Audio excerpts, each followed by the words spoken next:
The FBI and Homeland Security officials are worried about far-right extremism nationwide, including here in the North Country. They see militias and anti-government activists as potential domestic terrorism threats. They're especially worried about that threat coming from within law enforcement. Jackie Bray is commissioner of New York State's Division of Homeland Security and Emergency Services. We know that domestic extremists and organizations, the Oath Keepers, the Proud Boys, the Three Percenters, the Boogaloo Boys, recruit in former military and in active law enforcement.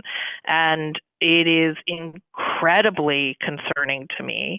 And I think New Yorkers should be aware that that is a tactic of these groups. Today, we're launching a series on far-right extremism here in the North Country. We start with a profile of Lewis County Sheriff Mike Carpinelli. He has ties to at least two groups described by experts as anti-government and extremist. That's today's story of the day. Support for Story of the Day comes from Claxton Hepburn Medical Center, dedicated to providing patient care and regional services to the people of St. Lawrence County. claxtonhepburn.org.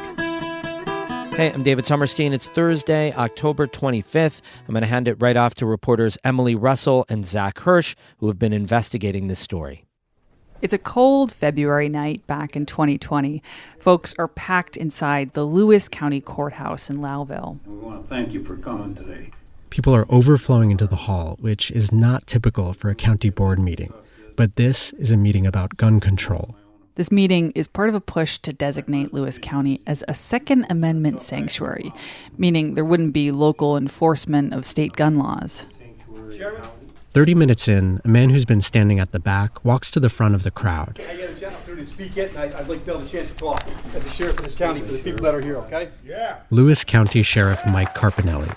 He's in uniform and has a grave expression on his face. Carpinelli is all for the Second Amendment sanctuary idea. He turns to the crowd. This is no joke, Carpinelli says. This is the fight for your lives as you know it in a free republic. Freedom. Almost sucks. The crowd is fired up behind him. You can hear it. Carpinelli calls Governor Andrew Cuomo a tyrant, says politicians in Albany are against people in Lewis County. But then there's something else Carpinelli says that goes beyond guns. He reminds the room where his allegiance lies. So tonight, I support everybody in this room, but I absolutely support the Constitution, the oath that I took. I will support that way before I'll support the state, way before I'll support the county constitution or any other constitution.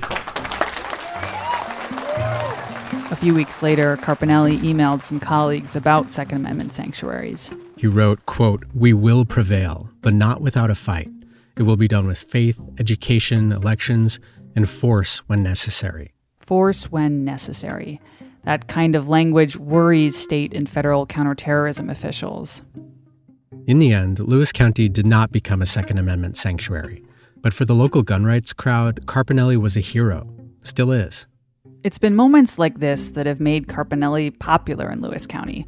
While other conservative sheriffs in the North Country say they're obligated to follow state laws, Carpinelli basically says not necessarily. Carpinelli is part of an ideological movement among law enforcement officials around the country called the Constitutional Sheriffs, led by former Arizona Sheriff Richard Mack. Here he is speaking with Carpinelli in a video interview last year. Are you more powerful than any state or federal agent or even the president in your county? In my county, yes. Mack's group teaches sheriffs they don't have to follow laws they think are unconstitutional. And we should say very clearly here, experts tell us that ideology is authoritarian and dangerous. And the Constitutional Sheriffs is considered a far-right anti-government movement. The sheriffs in that movement see themselves as the true patriots, the last line of defense against tyranny. We reached out to Carpinelli multiple times over the months. He turned down our interview request. We wanted to ask him about his legal philosophy and statements like this one from that same interview with Richard Mack. I believe in defending our country. If all else fails, then we know what we have to do. Then we know. I don't believe yet that we're there yet. We're going to dive into these kinds of statements, this belief system. We'll look into Carpinelli's connections to the constitutional sheriffs and another group, the Oath Keepers. That's the militia at the center of the January 6th attack on the U.S. Capitol. The Oath Keepers were part of organizing an attack on our democracy. Law enforcement leaders should not have formal relationships with them, full stop. What makes a county sheriff think that he has more power than other branches of the government? We know that authoritarianism is on the rise around the world, and in some U.S. counties, this movement to empower constitutional sheriffs has taken hold, and people are buying in. They can't force him to do certain things, which we're glad of anyways, and he knows that the people here are going to back him on that. Lewis County is really conservative. Carpinelli has been reelected sheriff 3 times and even ran for governor. And he's popular, not in spite of saying he won't enforce certain laws and mandates, but in part because of it. Being a gun owner, I would side with him on some of the stuff that royally ticks you off if you're a freedom-loving person who owns firearms. But first, a bit of backstory. Mike Carpinelli grew up in the Hudson Valley. He enlisted in the U.S. Army Reserve after high school. Carpinelli became a police officer in the mid-'80s. He worked in Kingston, in Rochester, and eventually moved to Lewis County. He started as a deputy, then was elected sheriff in 2011. Again, we reached out to Carpinelli several times for this story. He declined our interview request. So we dug into a lot of his past interviews and public appearances. And it turns out Carpinelli's been really out front with his far-right views. We wanted to figure out how he went down this path, how he aligned himself with the far-right anti-government movement. And why his politics resonate with so many people. One thing was immediately clear. Gun rights play a central role in that story. New York Governor Andrew Cuomo signed a law that is the toughest gun law in the nation right now and tried to... In the wake of the Sandy Hook mass shooting, when 20 children and 6 adults were massacred at an elementary school in Connecticut, New York passed the SAFE Act. It was a new gun law banning high-capacity magazines and creating a registry for assault weapons, among other tight restrictions. Like many conservatives in the North Country, Carpinelli came out against the legislation. He rallied in Albany, and according to a Rochester newspaper, he said he would not enforce it. Signs calling for the SAFE Act to be repealed popped up all over the North Country, and Carpinelli's hardline stance really resonated with people here, still does today. People like Gene Stanford, who lives in the Lewis County village of Port Leyden. He's a good man for the Second Amendment. And in this area, that's a big thing. That's a big plus. To my knowledge, yes, there's some laws he don't have to deal with. Because he works for us, this is why he's doing what he's doing. The year the SAFE Act was passed, Carpinelli connected with Richard Mack, the founder of the Constitutional Sheriffs and Peace Officers Association. Here's Mack speaking at a far-right conference in 2021. We can take back America county by county and state by state. And if the state doesn't want to do it, then we'll do it county by county, one good sheriff at a time. Constitutional sheriffs believe local authorities, not the federal government, have the final say in deciding what is and isn't constitutional. We should point out, legal scholars have told us they don't have the final say. And Rachel Goldwasser with the Southern Poverty Law Center says they're doing more than just pushing a fringe legal theory. Their goal is really to just radicalize every single sheriff in the country into determining that they're not going to follow particular federal and even state laws. Carpinelli was one of the keynote speakers at a Constitutional Sheriffs National Conference a few years ago. And today, his photo is on the group's homepage endorsing Mack, who in turn calls Carpinelli a good friend. This tape is from Mack's talk show. He's on our website, very loyal to me. And when anybody talks about constitutional sheriffs in New York, Mike Carpinelli is the first name that comes up. As Carpinelli got more into politics, pushing back against gun laws, he was also connecting with that other group we've mentioned, the Oath Keepers. In 2013, the Oath Keepers put out a call to form county sheriff posses. A lot of people reportedly left the group in the years that followed, as the Oath Keepers became a militia and got more violent in their rhetoric. Despite that violent rhetoric, Carpinelli stuck by them. In 2016, he accepted the New York Oath Keepers Constitutional Sheriff Award. Today, a photo of him holding that award is the top image on his professional Facebook page. Rich Giardino is a Republican sheriff in nearby Fulton County. He's also very conservative. But when he was invited to join the Oath Keepers, he said no. Giardino knows Carpinelli personally, says he trusts him as a sheriff, but has hesitations about the groups he's connected to. It sounds good, Oath Keeper. You took an oath to the Constitution. Sounds great, but then stick with your oath to the Constitution. I think that some of the leadership in some of these places are too extreme, that I don't want my name to be attached to that message. The Oath Keepers played a key role in the January 6 attack on the U.S. Capitol, where a mob threatened to hang members of Congress and Vice President Mike Pence. Multiple people died during and after the attack. For months, President Donald Trump and his allies had been falsely claiming that the election was stolen. On that day, Carpinelli was at a Stop the Steal rally in Albany. In a Facebook Live video, Carpinelli's speech sounded almost biblical. Don't be discouraged by what you hear from the tongues that are not of the pure. Months after January 6th, Oath Keepers founder Stuart Rhodes emailed his supporters, encouraging them to rally for people arrested in connection with the Capitol riot. We got that email chain through a Freedom of Information request, and Carpinelli is on that email chain. Carpinelli responded to Rhodes, writing, "Hi, Stuart, good to hear you, sir," and told Rhodes he'd attended one of those rallies within the past week. The sheriff has said he does not condone the violence that happened on January 6th, but he's also downplayed that day and the real threat it posed to democracy. Carpinelli also vouched for one of the people arrested for entering the Capitol, calling him a good friend. Someone from Lewis County wrote an op-ed about that statement, saying Carpinelli should, quote, hang his head in shame. But when we brought up January 6 in recent interviews in Lewis County, most people sounded more like this. I think the whole thing was pretty blown out of proportion. That's Cindy Nortz, who lives in Lowville.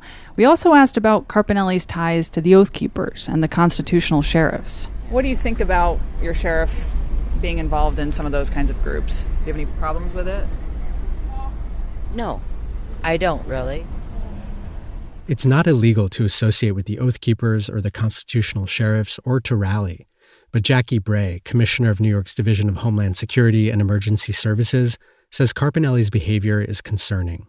The Oath Keepers leaders have been convicted of seditious conspiracy and of organizing a coup against the democratic leadership of this country. There's nothing more offending to me than that. She's talking about the idea of democracy with a little d. In a democracy, voters elect politicians to make laws, and law enforcement, enforces those laws. But constitutional sheriffs say they can choose which laws they believe in. And we've seen that with Mike Carpinelli in Lewis County. First over guns, and more recently, other big issues that affect a lot of people, like the pandemic. Carpinelli pushed back on state COVID mandates, refusing to enforce what he called an unlawful quarantine. Here he is at a county board meeting in 2021. For all of us to be such sheep and be in such fear is absolutely ridiculous. Now you're going to use a law enforcement official to try to get people to stay in their house? Not a chance from this guy. Then, a few months ago, Carpinelli waded into the debate over gender identity in schools.